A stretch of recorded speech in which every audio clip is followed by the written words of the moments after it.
कार्यक्रम के पुण्यार्जक हैं प्राचीन श्री अग्रवाल दिगंबर जैन पंचायत रजिस्टर धर्मपुरा, प्रधान श्री चक्रेश जैन, महामंत्री श्री विजेंद्र जैन, कोषाध्यक्ष श्री शेखर जैन, सचिव श्री नीरज जैन, मंदिर मैनेजर श्री पुनीत जैन, पंच कल्याणक महोत्सव समिति श्री 1008 पारसनाथ जैन मंदिर, वर्धमान कॉलोनी, सागर, मध्य प्रदेश।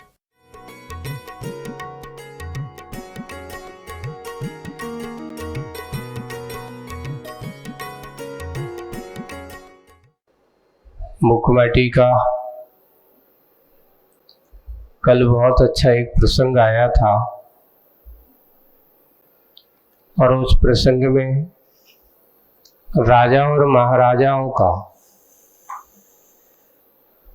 दोनों का कार्य बताया था। और इतना एक और ये है कि वेतन वाले वतन की ओर कब ध्यान दे पाते हैं और चेतन वाले तन की ओर कब ध्यान दे पाते हैं। ये बात वो उसमें जो पतन लिखा है उसको वतन कर दो, मुखमाटी में वहाँ सुधार लेना है, वहाँ पतन की जगह वतन करना है, सुधार करना है। तो वो जो बात आई थी कि जहाँ जहाँ वेतन की चाह है वहाँ वतन की बात नहीं होती, लेकिन जहाँ चेतन की बात है वहाँ कब तन की ओर ध्यान कहाँ हो पाता। एक साथ दोनों का काम नहीं हो सकता कि जिस समय हम चेतन की ओर ध्यान करते हैं उस समय तन गौण होता है और जिस समय वेतन की ओर दृष्टि होती है उस समय वतन तुम्हारा, वतन का अर्थ अपना स्वभाव, अपना प्रकृति, ये लेना है। बस यही है कि जहाँ बाहरी वेतन की ओर दृष्टि है वहाँ पर वतन तुम्हारा गौण होता है और जहाँ आपका ध्यान चेतन की ओर है वहाँ तन से विमुखता होती है। किसको मुख्य बनाए, वही बात आगे उदाहरण देकर के, जो एक राजा होता है, राजा कौन, तो बोले कि राजा का मरण होता है रण में। राजा का मरण हुआ है रण में हुआ करता है, प्रजा का रक्षण करते करते। वह है प्रजा के अपने राज्य की रक्षा करता हुआ। राजा रण में अपना जीवन का अंत कर देता है और महाराजा जो का मरण कहाँ होता है, वन में। वे मुनिराज अपने आप के ध्यान करते हुए, वन में रहते हुए, धर्म ध्वजा का रक्षण करते हुए, धर्म और धर्मात्मा एक ही काम करते हैं, धर्म ध्वजा की छत्र छाव में रहते हैं और धर्म का रक्षण करते हो। कौन सा धर्म, तो अपने आत्म धर्म की रक्षा करते हुए, अपने वीतराग धर्म की रक्षा करते हुए और सबसे परे होकर के मात्र अपने चेतन स्वरूप में लीन रहते हैं। वे महाराजा हैं। तो राजा और महाराजा का अंतर मुखमाटी में आप लोगों को कि जो प्रजा की चिंता करे सो वो राजा और जो अपने चेतन आत्मा की चिंता करे सो महाराजा है। तो आपके हम प्रजाजन हैं कि राजा जन है कि महाराजा जन है, का है? अभी तो राजा तो आप हो नहीं है ना, क्योंकि लोकतंत्र में जी रहे हो सब। पर प्रजा होकर के आज ये है कि लोकतंत्र वह होता है जिसमें प्रत्येक जीव में राजा बनने की क्षमता होती है। एक राज्य शासन होता है, राज्य शासन में क्या होता है, वारिस परंपरा चली आती है कि फलाने राजा का बेटा अब राजा बनेगा, ये वारिस परंपरा चलती है। वो तो कभी कदाचित ऐसा होता है कि कोई राजा के यहाँ नहीं है संतान, तो फिर पब्लिक में से ढूंढा जाता है कि भाई कोई योग्य व्यक्ति को राजा बनाया जाए और उसे राज्य सिंहासन पर बैठा जाता है। लेकिन लोकतंत्र कहता है कि यहाँ जितने भी भारत में हो सभी राजा बनने की पात्रता रखते हैं, आयु के अनुसार, योग्यता के अनुसार। पर अंतर इतना है कि कौन कितना समर्थन लेकर के आया है।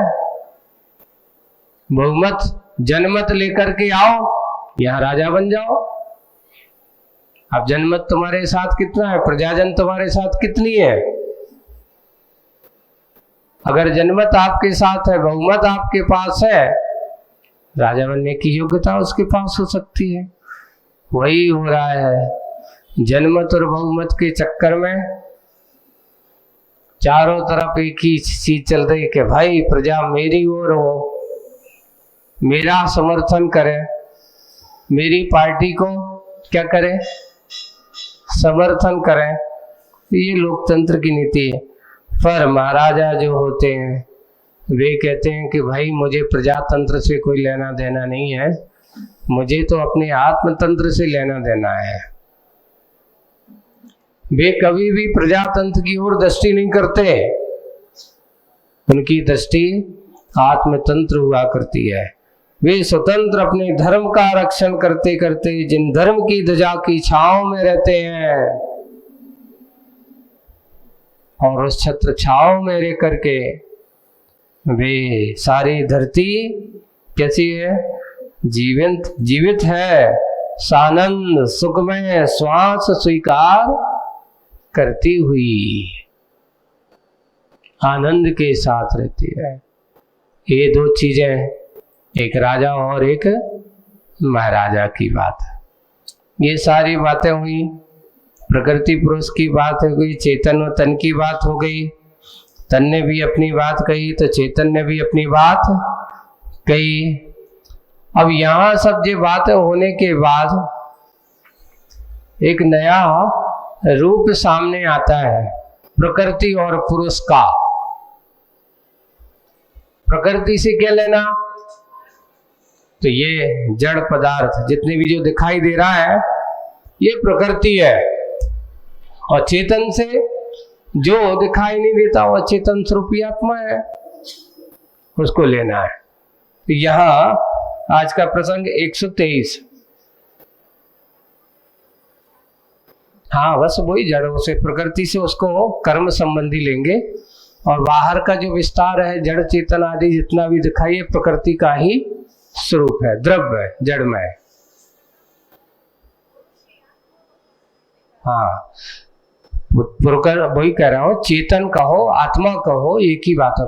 पुरुष से चेतन आत्मा लेंगे और प्रकृति से कर्म कहो, जो भी इसके जड़ घुमाने वाले हैं, तो ये हमारा सामने का यही प्रकृति, उसको लिया जाता है। प्रकृति की आकृति में तुरंत ही विकृति उदित हुई। प्रकृति की आकृति में तुरंत ही विकृति उदय हुई, उदित हो आई। सुनकर, क्या सुनकर, अपनी कटु आलोचना। ऐसा ये संसार है और इस प्रकार है, तो उन्होंने कहा कि अपनी कटु आलोचना सुनकर और लोहित क्षुभित हो आई। आलोचना, कटु आलोचना सुनकर लोहिता क्षुभिता, यानी लोहिता अर्थात लाल, क्षुभित यानी खेद खिन्न, गुस्सा। ऐसे होता है जब किसी को गुस्सा आती है तो लाल आंखें हो गई, यानी चेहरा लाल पड़ गया, ऐसा लोहिता सुविता। और जब गुस्से वाला चेहरा होता तो अलग ही दिख जाता, वो तो तमतमाया हुआ लाल जिलकल चेहरा दिखाई दे रहा हो आई। उसकी लोहमयी लोचना, उसकी लोह, लोह यानी लाल।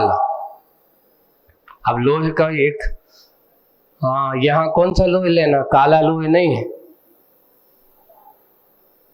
है ना, तो तपा हुआ, क्योंकि गुस्से में है, लोहिता है तो गुस्से में है, तो लाल लाल क्षुभित है, तो वो जैसे गरम लोहा होता है ना, और गर्म लोहे को डालते तो वो तमतमाया हुआ बिल्कुल लाल सुर्ख। ऐसे ही उसकी लोहीमयी लोचना, ये लोचन, लोचन का अर्थ आंख है। प्रखर किरणावली फूटती जिसने, जिनसे, जिस आलोक से उसका ललाट तल आलोकित हुआ, जिस पर कुछ पंक्तियां लिखती हैं। अब वहां पे प्रखर किरणावली, किरणावली अर्थात तेज, जिसे अपन प्रकाश की फूटती है, उससे, जैसे सूर्य से क्या निकलती है, किरण फूटती है, ऐसे ही प्रखर यानी बहुत तेज, बहुत तेज किरणावली फूटती है जिनसे, जिस आलोक से उसका ललाट तल, किसका, प्रकृति का, किसका ये ललाट तल, प्रकृति का, यानी जिसका ललाट तल आलोकित हुआ, जिस पर कुछ पंक्तियां लिखती हैं।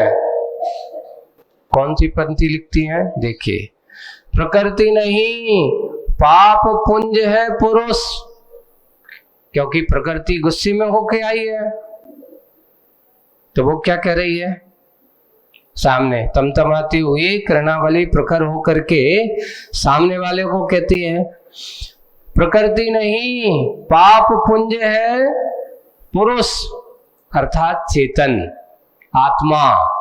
पुरुष से क्या लेना, आत्मा, प्रकृति से क्या लेना, कर्म। यहाँ अपन कहते हैं जो कछु करत है सब इन कर्मों ही से हो रहा है। वो कहता है चेतन हम तो कछु ना ही करो जी, मैं तो कुछ नहीं करता, जो कुछ करते हैं ये कर्म ही करते हैं। ऐसा पायन बेड़ी ढारो और तनकार आग्रह को नहीं, उसमें वो नहीं, पावन वो नहीं, मैं कछु ना ही करो जी जो आती ना, हे भगवान मैंने कुछ नहीं किया, जो कछु करो से इन कर्मों ही ने, वो पंक्ति है, याद है, आगे की पंक्ति छूट रही अपनी। तो वो उसमें प्रकृति, अब आगे कह रही है प्रकृति नहीं पाप पुंज है। हाँ, पाप पुंज है कौन, पुरुष।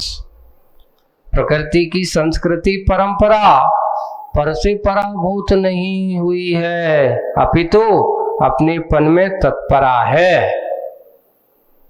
आज तक प्रकृति कभी विपरीत नहीं हुई, कभी पराजित, प्रकृति की संस्कृति परंपरा पर से पराभूत नहीं हुई, कभी दूसरों से हारी नहीं है। देखिए प्रकृति जो आज थी है ना, जो आज है वो पहले भी थी है। जैसे उदाहरण के लिए किसी ने कहा गन्ना आज भी मीठा है, तो पहले भी मीठा था है। नीम आज भी कड़वी है, तो पहले भी कड़वी थी। अब और कहें आगे की बात, तो इतनी ही कहते हैं। तो प्रकृति कहती मेरी संस्कृति परंपरा परा से कभी पराभूत, आज तक कोई मेरे कड़वेपन को कोई मिटा नहीं पाया। ऐसे कर्म भी, कर्म कितने हैं बताओ, 8 है। ज्ञानावर्णी कर्म कहता है मैं अपना काम पूरा करता हूं। दर्शनावर्णी कहता है कि मैं दर्शनावर्णी का काम, अपना दर्शन में आवरण डालने का काम मैं अपना करता हूं, ज्ञानावर्णी में दखल नहीं देता। हर कर्म अपनी अपनी, जो कर्म जो जिस रूप में है, जैसा है वैसे वैसे काम करते हैं। मोहिनी कर्म मोहित करने का काम करता है, वेदनी कर्म संवेदन कराने का काम करता है, आयु कर्म आपको एक भाव में लुढ़कने का काम कराता है, नाम कर्म आपके नाना रूप की रचना कर देता है, गोत्र कर्म आपको ऊंचा नीचा, कोई उच्च गोत्री कोई नीच गोत्री ऐसा बना देता है, और अंतराय कर्म क्या करता, अच्छे काम में आकर के बाधा डालने का काम करता। दाता और पात्र के बीच में विघ्न उपस्थित खड़ा कर रहा, जब सहयोग समूता तो सहयोगी बन रहा। ऐसा ये कर्मों का खेल है। जो कर्म जैसा है, तो वही कह रहे प्रकृति कहती है कि संस्कृति प्रकृति की संस्कृति परंपरा पर से पराभूत नहीं हुई, कभी एक दूसरे से हार नहीं मानी। वो कहता है मेरा जो स्वभाव है मैं अपने स्वभाव में रहूंगा, कभी स्वभाव से विपरीत नहीं जाऊंगा, अपितु अपने पन में तत्परा है। वे कभी अपने पन को कभी छोड़ते नहीं है, वे उसमें ही तत्पर है। पुरुष को पुरुषार्थ के रूप में, पुरुष को पुरुषार्थ के रूप में कुछ उपदेश, और यहाँ उपदेश मिल रहा है, अपने से विपरीत पनों का पूर्व पर को कदापि मत पकड़ो, सही सही परखो उसे हे पुरुष। एक अपन कहते हैं कि अपने से नहीं हो, तो फिर लोग क्या करते, दूसरों पे दोषारोपण करते हैं, या कोई काम नहीं बना, हमने तो खूब सोची थी अगर उन्होंने हमें सहयोग दिया होता तो जो काम हो जाता, ये कहलाता है दोषारोपण। वही वो कह रहे हैं, पुरुष को पुरुषार्थ के रूप में कुछ उपदेश मिला। क्या मिला? अपने से विपरीत पनों का पूर्व पर को कदापि मत पकड़ो। जो अपने हैं उनसे विपरीत पनों का जो पूर्व है ना, पर को कदापि मत पकड़ो, दूसरों को मत पकड़ो। क्या करो? सही सही परखो उसे, जो जैसा है वैसा परखने की कोशिश करो। हे पुरुष, यानी हे चेतन स्वरूपी आत्मा, पुरुष से यहाँ पे लेना आत्मा। किसी विध मन में मत पाप रखो, किसी के बारे में बुरा मत सोचो, पर खो उसे पल भर। श्लेष निकालना है, क्या करना है? देखो, पर को खो, अभी अपन कहते हैं पर खो, है ना, तो यहाँ क्या करो? पर खो उसे पल भर, यानी अपनी बुद्धि से जिसको तुम पर को अपना बना रहे हो उसको खो, दूर कर, उससे अपने आप को दूर रख, और थोड़ा सा एक पल भर भी अपने आप को परखो, पाप को भी परखो, पाप को भी। इसलिए उस पाप को परखने की कोशिश करो जिससे तेरा क्या हो रहा है? पतन हो रहा है। प्रकृति उस पुरुष को कह रही है परखो पाप को भी, फिर जो भी निर्णित हो अपना लो उससे। देखो, ये शब्दों का खेल है, एक शब्द में इधर के उधर में आपको शब्द विन्यास इसको कहते हैं। इसलिए परखो, फिर जो निर्णित हो अपना, जो निर्णय हुआ जो अपना है तो उसको क्या करो? लो, जो अपना है सो से लो, अपना लो, अपना मान करके ये मेरा है, ये अपना है, उसको अपना लो, और जो अपना नहीं है उसको क्या कर लो? आप छोड़ दो, बस। परखो पाप को, फिर जो भी निर्णित हो अपना लो अपना लो उसे।